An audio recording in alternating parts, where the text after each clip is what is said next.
Paano kung ang buwan ay hindi pala kung ano ang lagi nating inisip?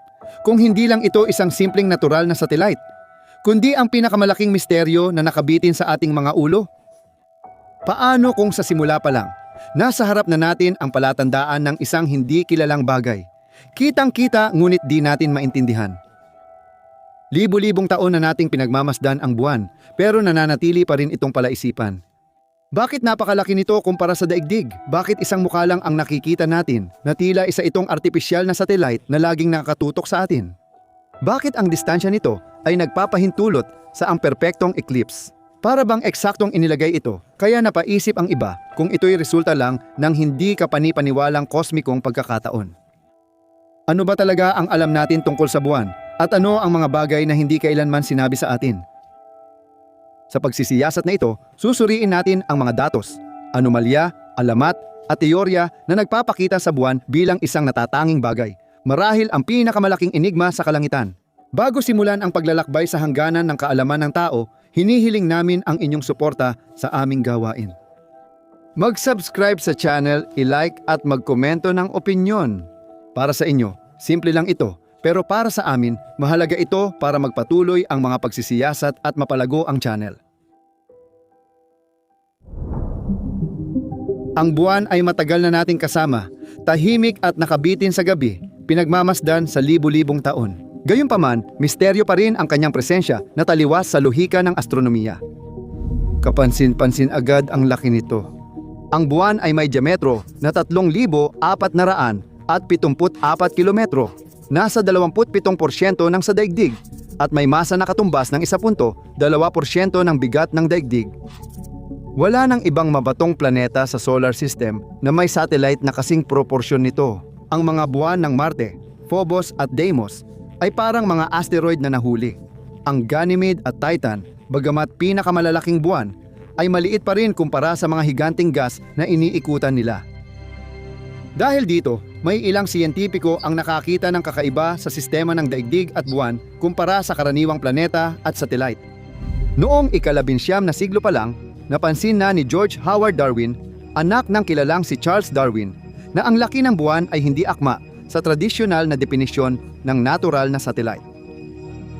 Noong 1977, isinulat ng astronomong si Stephen Peale sa Annual Review of Astronomy and Astrophysics na ang sistema ng daigdig at buwan ay may mga katangiang malapit sa isang binaryong sistema.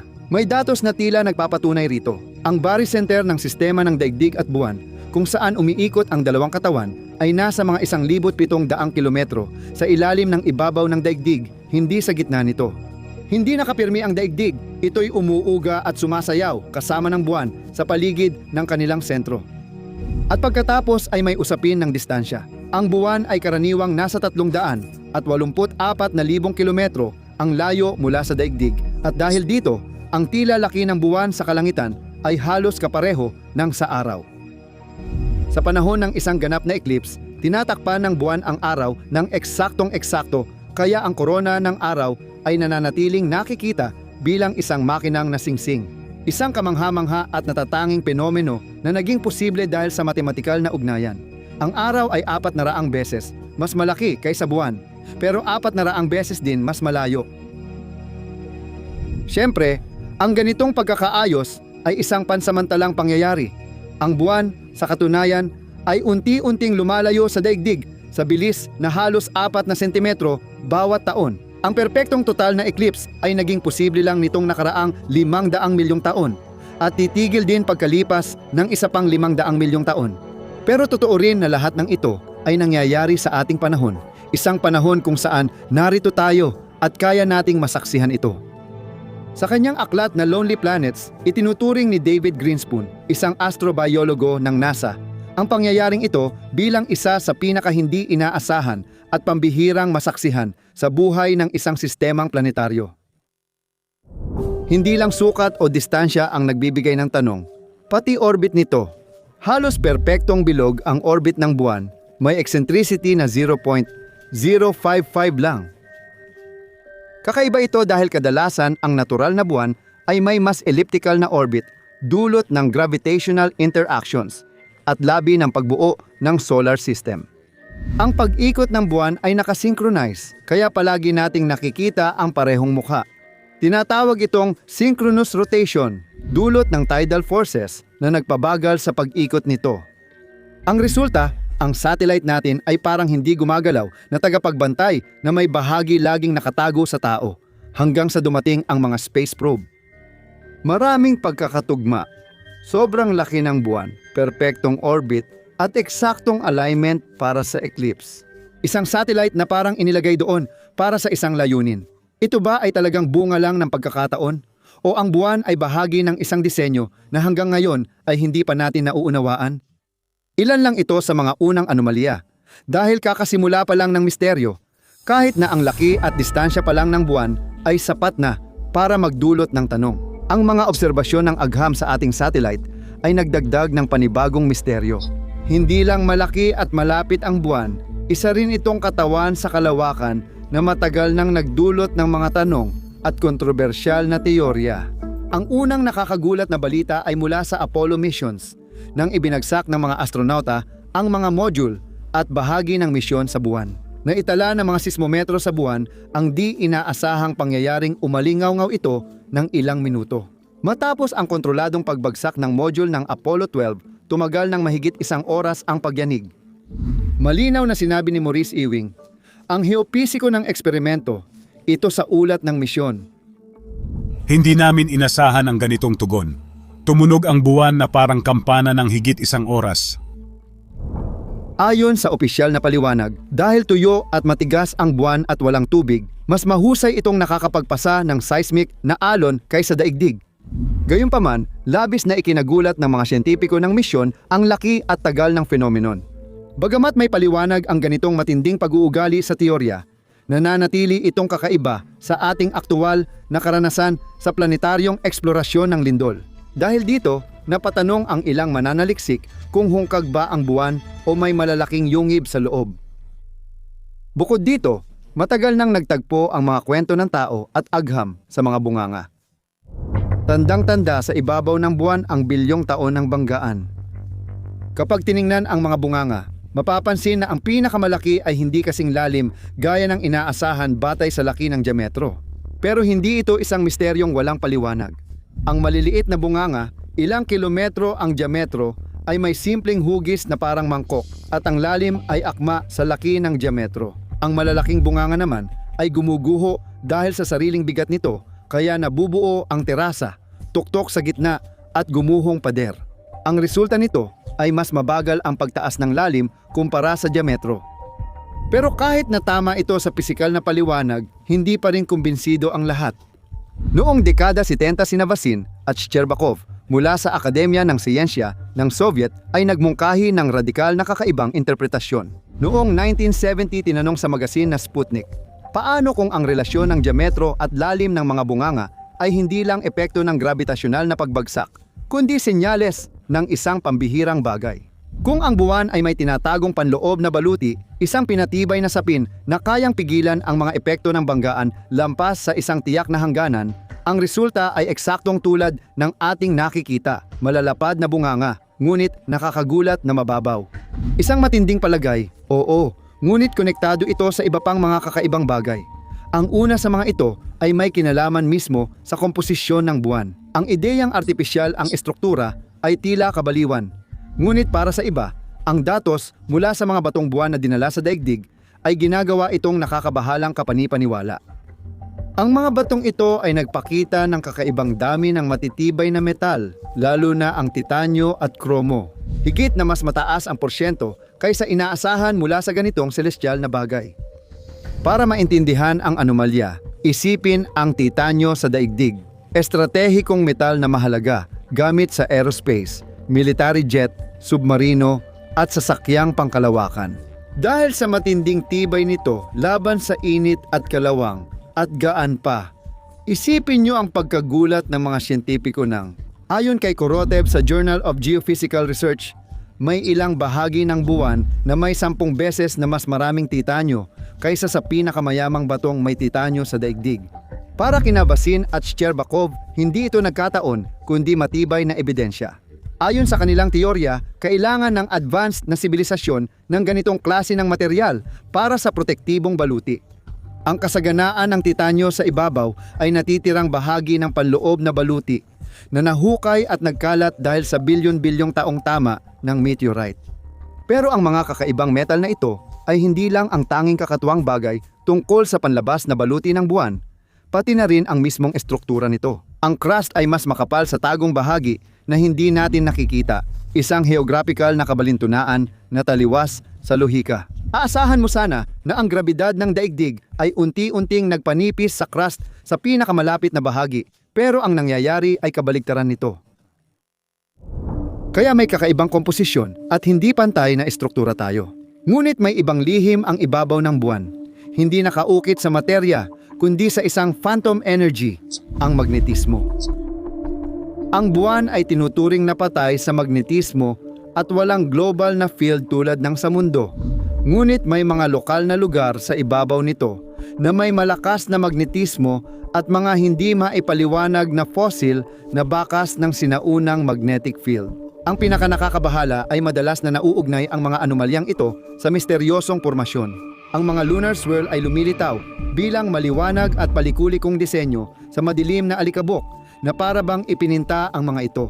Ayon sa teorya, ang mga lokal na magnetic shield ang nagprotekta sa bahaging iyon ng lupa laban sa solar wind sa bilyon-bilyong taon. Ano ang dahilan ng pagbuo ng mga magnetic shield na napaka-espesipiko at bakit parang sining ang kanilang mga hugis? Sila ba ay multo ng sinaunang aktibong core o bakas ng di pa natin alam na pangyayari?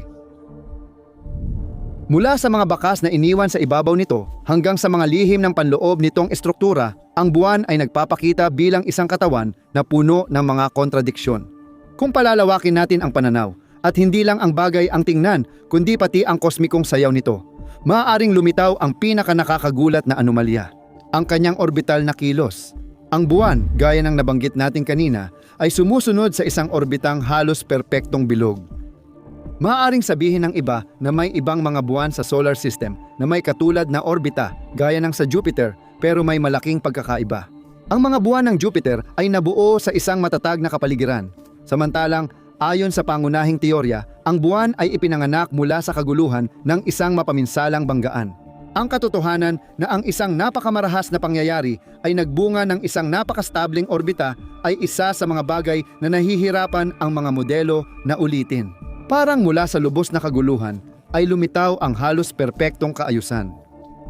Hindi lang kamangha-mangha ang orbita, kundi pati ang kombinasyon nito sa sabayang pag-ikot. Iisang mukha lang lagi ang ipinapakita ng buwan na ayon sa agham ay dahil sa mga puwersang tidal, ngunit nakakabahala pa rin ito. Isipin natin, ano ang ginagawa natin kapag nagdidisenyo ng artipisyal na satellite para sa telekomunikasyon, pagmamasid sa mundo o paniniktik? Inilalagay natin sila sa matatag na pabilog na orbit para mapanatili ang distansya at naiaayos ang posisyon nila para laging nakaturo ang mga instrumento at antena sa daigdig. Ganon din mismo ang ginagawa ng buwan. Isang pabilog na orbit at isang mukha na palaging nakaharap sa atin. Isang ugali na, sa natural na kalagayan, nagdulot sa ilan na magtanong, ito ba ay bunga ng kalikasan o nakikita natin ang katangian ng malaking kasangkapang panmanman? Ang buwan ay laging nariyan sa ating kalangitan na para bang ito ay walang hanggan.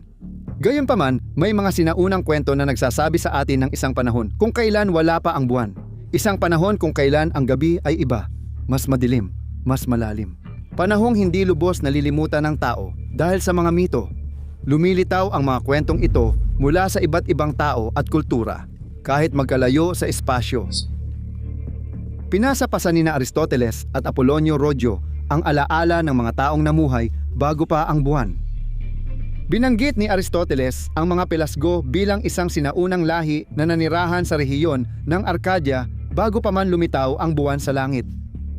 Sina Plutarco at Lucio Anneo Seneca ay tumukoy sa mga sinaunang panahon kung kailan ang kalangitan sa gabi ay hindi pa nakikilala ang liwanag ng ating buwan. Lampas sa Mediterranean, pati pre-Columbianong Amerika. Ayon sa oral na tradisyon ng mga Quechua at Aymara sa Andes, may panahong ang gabi ay walang liwanag ng buwan. Isang panahon na nauna bago dumating sina Inti ang araw at Aquila ang buwan. Maging sa Mesopotamia, duyan ng sinaunang astronomiya, may mga teksto at mito ring nagsasabing hindi pa kumpleto ang kalangitan noon. Ang mga Sumerian at Akkadian, masusing nagmamasid sa kalangitan, ay nagsalaysay ng panahon na iba ang langit bago ito inayos ng mga Diyos. Mga alamat nga ito, oo, pero bakit kaya ang mga magkakaibang lahi ay nagkwento ng parehong istorya? Maaaring baluktot at naging alamat ang mga kwentong ito mula sa totoong pangyayari o kaya'y simbolo ng malaking pagbabagong nagmarka sa kasaysayan ng unang sibilisasyon. Hindi sinusuportahan ng agham na ang buwan ay lumitaw lang noong makasaysayang panahon. Ayon sa mga modelong astronomical at geolohikal, nabuo ito mga 4.5 bilyong taon na ang nakalipas. Nananatiling totoo na umiiral ang mga tradisyong ito at sa paglipas ng mga siglo, nagbunsod ito ng mga haka-haka at teorya na tinitingnan ang buwan bilang dumating lang pagkatapos maaaring dinala o inilagay. Noong 1900 at siyam tinipon ng Britong scholar na si George Frederick Chambers ang ilang tradisyong ito at napansin niyang paulit-ulit ang temang panahong walang buwan sa mitolohiya ng mundo. Mas nakakagulat, ang mga alamat na ito ay hindi maipaliwanag gamit ang mga kilalang obserbasyong astronomical tulad ng eclipse o pansamantalang pagkawala ng buwan. Kaya lalong lumalalim ang misteryo. Bakit nga ba ang mga kwentong ito na alingaw-ngaw ng napakalayong nakaraan ay naglalagay sa atin ng kakaibang tanong? Bakit kaya ang mga kulturang napakalayo sa isa't isa ay nakaramdam ng pangangailangang isipin ang isang langit na wala ang pinakamaliwanag nitong tagapagbantay?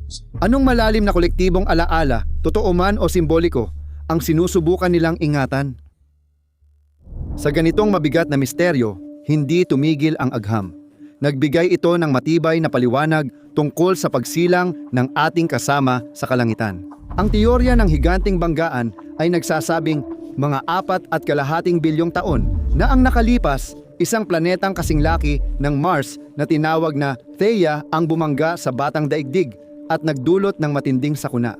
Malalaking ulap ng nagbabagang debris ang itinapon sa kalawakan at sa libu-libong taon, nagsama-sama ito para mabuo ang buwan.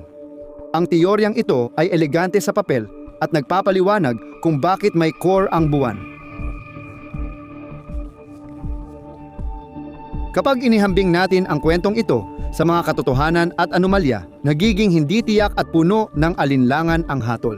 Ang unang pag-aalinlangan ay siguro ang pinaka hindi maipaliwanag at may kaugnayan sa pagkakakilanlan nito.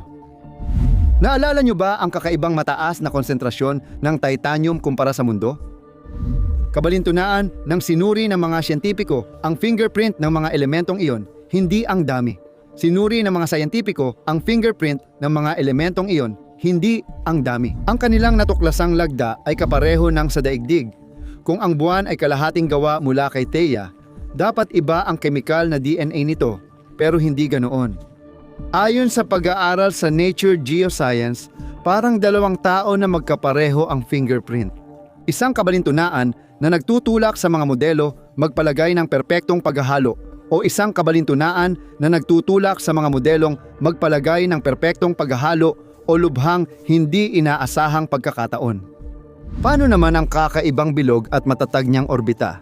Sabi ng opisyal na teorya, ito ay dulot ng bilyong taon ng gravitational braking. Ngunit ayon kina Tuma at Wisdom, ang pagbuo ng perpektong kaayusan mula sa gulo ng isang malaking banggaan ay nangangailangan ng espesipikong panimulang kondisyon. Isang serya ng mga mapalad na pagkakataon na halos parang pilit na pilit.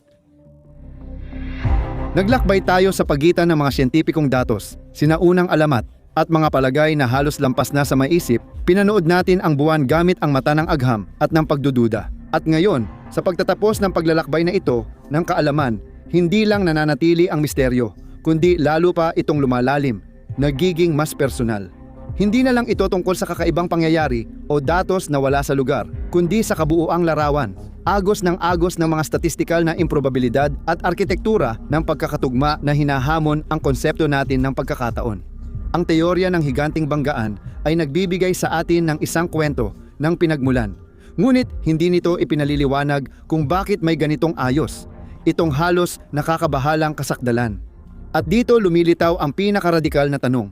Paano kung ang susi ay hindi ang pag-aanalisa ng bawat kakaibang pangyayari ng paisa-isa, kundi ang pagtingin sa kabuuang resulta?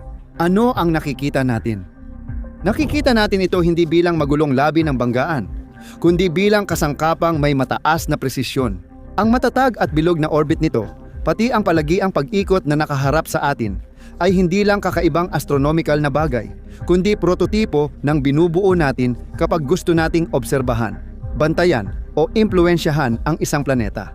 Dito mas lumalalim ang misteryo dahil ang makinang tila perpekto ay hindi lang basta nandoon nang walang kibo, kundi parang may aktibong papel, tila itinakda ng tadhana. Ang sayaw nito kasama ang araw ay nagdudulot ng mga eklipseng may matematikal na ganda at tumutulong patatagin ang aksis ng mundo para sa klimang mahuhulaan. Isang mundo kung saan ang komplikadong anyo ng buhay ay nagkaroon ng pagkakataong umusbong. Sa susunod na tumingin kayo sa langit, huwag lang basta tingnan ang liwanag sa gabi. Tanungin nyo rin ang sarili kung ano talaga ang nakikita nyo. Isang likas na satellite o ang pinakamalaki at pinakatahimik na lihim ng kasaysayan ay laging nasa itaas ng ating mga ulo. Kung nagustuhan ninyo ito, huwag kalimutang mag-subscribe, mag-like at magkomento ng inyong opinyon. Mahalaga ito para masuportahan ang aming trabaho at mapalago ang channel. Hanggang sa susunod na kwento.